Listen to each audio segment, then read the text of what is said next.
Hi guys and welcome back to our YouTube channel. तो जैसा आपको पता होगा कि हमास ने इसराइल पे बहुत बड़ा एक अटैक किया है, जिसके बाद इसराइल की तरफ से जो स्टेटमेंट आई है वो उन्होंने बोला है कि दिस इज़ आर 9/11। अब ये इसलिए बोला गया क्योंकि जो हमास है वो अब टारगेट कर रहे हैं सिविलियंस को, और स्पेशली जो ओल्डर पीपल्स है और जो चिल्ड्रन है उनको टारगेट किया जा रहा है इस पर्टिकुलर अटैक में। और साथ ही साथ जो इसराइल में डेथ रोल है वो अराउंड 1000 के भी ऊपर पहुंच चुका है। तो इसकी वजह से ये पर्टिकुलर स्टेटमेंट यहाँ पे इसराइल की तरफ से आई है। और ये दूसरा यहाँ का इस पर्टिकुलर स्टेटमेंट का ये भी रीज़न है कि जो इसराइल पे सबसे बड़ा अटैक इससे पहले हुआ था वो 1973 में हुआ था, जब इसराइल और अरब के बीच में फोर्थ, आप बोल सकते हो उसको, फोर्थ अरब इसराइल वॉर चल रही थी, जहाँ पे एक तरफ इसराइल था और दूसरी तरफ एक कोalition पावर थी जो था इजिप्ट एंड सीरिया। अगर हम बात करते हैं 1973, यहाँ पे इजिप्ट के पीएम थे अनवर अल सादत और सीरिया के पीएम थे महमूद अल अयूबी। यहाँ पे ये दोनों साथ में लड़ रहे थे और अगेंस्ट थे यहाँ पे इसराइल की पीएम जो थी गोल्डा मीर। तो यहाँ पे इसराइल इनको आयरन लेडी ऑफ इसराइल बोलता है। और क्योंकि यहाँ पे ये फर्स्ट, यहाँ पे आप बोल सकते हो ये फर्स्ट लेडी थी, ठीक है, फर्स्ट पीएम थी यहाँ पे, लेडी में फीमेल पीएम थी इसराइल की। तो यहाँ पे ये बहुत ज़्यादा फेमस भी है, ठीक है, इसराइल की हिस्ट्री में इनका बहुत बड़ा नाम है। और साथ ही साथ हमें यहाँ पे देखने को मिलता है इस पर्टिकुलर वॉर में, जो हमारी फोर्थ अरब इसराइल वॉर हुई थी, तो यहाँ पे कुछ एक्स्ट्रा कंट्रीज़ ने, मतलब कुछ और कंट्रीज़ ने अपनी फोर्सेस को भेजा था इजिप्ट और सीरिया की मदद करने के लिए। तो उन कंट्रीज़ में जैसे अगर हम उनकी बारे में बात करते हैं तो यहाँ पे सऊदी अरेबिया था, Algeria, Jordan, Iraq, Libya, Kuwait, Tunisia.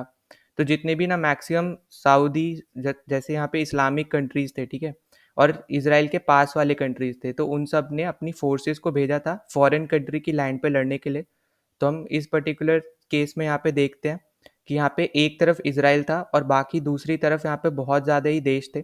और तब भी अगर हम इसका रिजल्ट देखते कि यहाँ पे कौन जीता था, तो यहाँ पे इसराइल की विक्ट्री हुई थी। और यहाँ पे एक चीज़ आपको यहाँ पे ज़रूर नोटिस करनी चाहिए कि उस टाइम पे यूएसए इसराइल के साथ था। तो यूएसए के हेल्प से भी यहाँ पे, आप बोल सकते हो सपोर्ट से भी, यहाँ पे इसराइल को फ़ायदा हुआ था उस पर्टिकुलर वॉर में, और वहाँ पे वो इसराइल जीता था। और हम यहाँ पे देखते हैं कि हमास ने कुछ इजरायली सिविलियंस को और साथ ही साथ कुछ सोल्जर्स को उन्होंने अपने अंडर ले रखा है, अपने कब्जे में कर रखा है। और इस चीज़ की यहाँ पे क्लियरिटी दी है इसराइल डिफेंस फोर्स ने।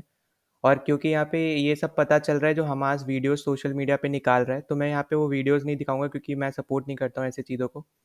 तो यहाँ पे हम देख सकते हैं, इस पर्टिकुलर आर्टिकल में भी आप देख सकते हो, ये यहाँ पे इसराइल का मीडिया का आर्टिकल है, ठीक है, द टाइम्स ऑफ इसराइल का आर्टिकल है। यहाँ पे वो सीधे सीधे बता रहे हैं कि जितने भी अभी तक जिन इनको पता चला है उसके हिसाब से, वरना तो बहुत ज़्यादा अभी भी लोग वहाँ पे इसराइल के मिसिंग है, जिनके बारे में अभी मतलब वो लोग ढूंढ रहे हैं।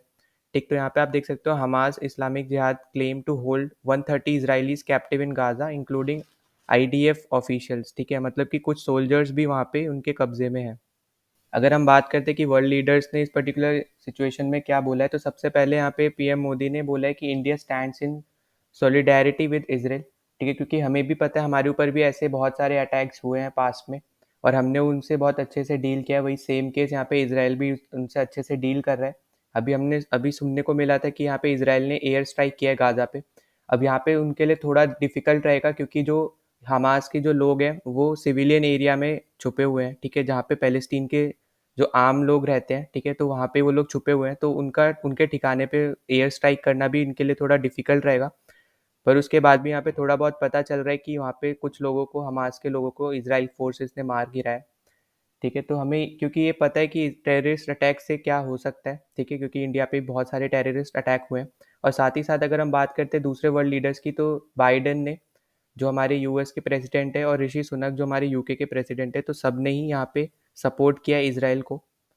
और यहाँ पे हमास की तरफ से एक बहुत बड़ी स्टेटमेंट आई है। इन्होंने बोला कि जो अभी ये लोग लड़ाई लड़ रहे हैं, ये एंड करना चाह रहे हैं इस पर्टिकुलर लड़ाई से, लास्ट ऑक्यूपेशन ऑन अर्थ, मतलब कि जो देश ने दूसरे की ज़मीन हत्या रखी है, उस पर्टिकुलर केस में ये लोग बात कर रहे हैं।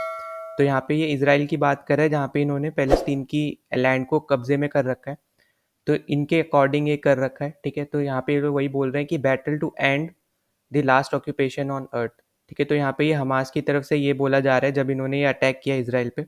वहीं अगर हम बात करते हैं इसराइल की, तो इसराइल अब चाहेगा कि एक टाइप से पूरी अपना आर्मी मोड में चले जाए, अटैक मोड में चले जाए, और यहाँ पे वो इरेडिकेट कर दे यहाँ पे गाजा में हमास को। क्योंकि जो अभी अटैक हुआ है, ये सबसे बड़ा अटैक है ऑन इसराइल आफ्टर 1973, ठीक है। तो ये बहुत ज़्यादा इंपॉर्टेंट हो जाता है, इसराइल इससे कैसे डील करेगा। और इसी केस की वजह से आपने देखा होगा कि इज़राइल अपनी सिक्योरिटी में कोई कसर नहीं छोड़ता है, हर एक चीज़, क्योंकि वो अपने दुश्मनों से घिरा हुआ है।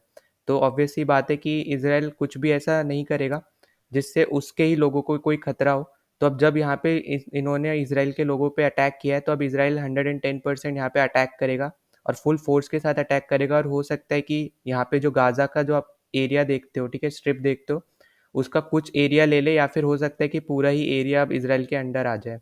और आप यहाँ पे देख सकते हो कि ये नरेंद्र मोदी जी का ट्वीट है। यहाँ पे बोला है कि वी स्टैंड विद इज़राइल। तो जैसा आपको पता होगा कि वैसे तो हम लोग कभी भी इज़राइल पैलेस्टीन इशू में कभी भी किसी एक पर्टिकुलर कंट्री का साथ हमने नहीं दिया, हम हमेशा से न्यूट्रल रहे हैं। पर इस केस में क्योंकि यहाँ पे टेररिस्ट अटैक हुआ है इज़राइल पे, तो यहाँ पे क्योंकि हमारे ऊपर भी ऐसे अटैक्स पहले भी हो चुके हैं इंडिया पे, तो हमें पता है इस सिचुएशन में कि क्या कैसा फील होता है। तो इस पर्टिकुलर केस में यहाँ पे मोदी जी 110% यहाँ पे इज़राइल के साथ खड़े हैं। अगर हम बात करते हैं इस पर्टिकुलर केस में, तो ऐसा नहीं है सिर्फ पीएम मोदी ने ये बोला है, बहुत सारे अलग वर्ल्ड लीडर्स ने भी सेम स्टेटमेंट बोली है। अगर हम बात करते हैं यूएस के प्रेसिडेंट जो बाइडेन की, तो वहाँ से भी सेम स्टेटमेंट आई है। और सेम ही स्टेटमेंट हमारे फ्रांस के प्रेसिडेंट मैक्रो और हमारी जो पीएम है यूके के ऋषि सुनक, वहाँ से भी सेम स्टेटमेंट आई है कि वो कंडेम करते हैं इस पर्टिकुलर अटैक को। और यहाँ पे एक वर्ड बहुत ज़्यादा यूज़ किया गया है, तो यहाँ पे टेररिस्ट वर्ड यूज़ किया है हमास के लिए। वैसे तो ज़्यादातर देखते हैं हम लोग मिलिटेंट वर्ड यूज़ होता है, पर अब सब वर्ल्ड लीडर्स हमास के लिए टेररिस्ट वर्ड यहाँ पे यूज़ कर रहे हैं। और साथ ही साथ अगर हम इसमें आगे की बात करते हैं, तो यहाँ पे कुछ कंट्रीज़ ऐसी भी हैं जो हमास के सपोर्ट में है फुली, और कुछ कंट्रीज़ ऐसी भी हैं जो न्यूट्रल अभी रह रही हैं। तो अगर हम बात करते हैं न्यूट्रल कंट्रीज़ की, तो जैसे सऊदी अरेबिया और पाकिस्तान ने बोला है इस पर्टिकुलर केस में टू स्टेट सोल्यूशन होना चाहिए, ठीक है, जिसमें इसराइल और पैलेस्टीन को मिलकर बैठ के आपस में डिस्कस करना चाहिए और हेल्प करनी चाहिए दूसरे नेशंस को ये पर्टिकुलर इशू क्लोज करने के लिए।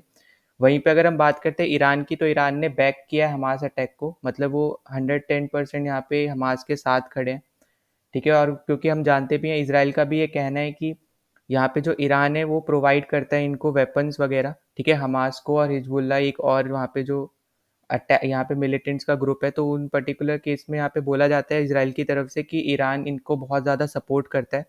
और यहाँ पे देखने को मिल रहा है कि ईरान ने बैक किया हमास के अटैक को ऑन इसराइलीज। तो इस वीडियो में हमने सब कुछ डिस्कस कर लिया इस पर्टिकुलर टॉपिक के बारे में। अगर आपने अभी तक चैनल को सब्सक्राइब नहीं किया तो प्लीज़ सब्सक्राइब द चैनल, जितना हो सके उतना ज़्यादा वीडियो शेयर कर दो ताकि दूसरों तक पहुँच सके। और अगर आपने अभी तक हमारे टेलीग्राम चैनल को ज्वाइन नहीं किया तो प्लीज़ ज्वाइन द चैनल, वहाँ पे आपको सारे पीडीएफ्स मिल जाएंगे जो भी हम वीडियोस बनाते हैं उससे रिलेटेड। तो चलो मिलते हैं नेक्स्ट वीडियो में, टिल देन बाय।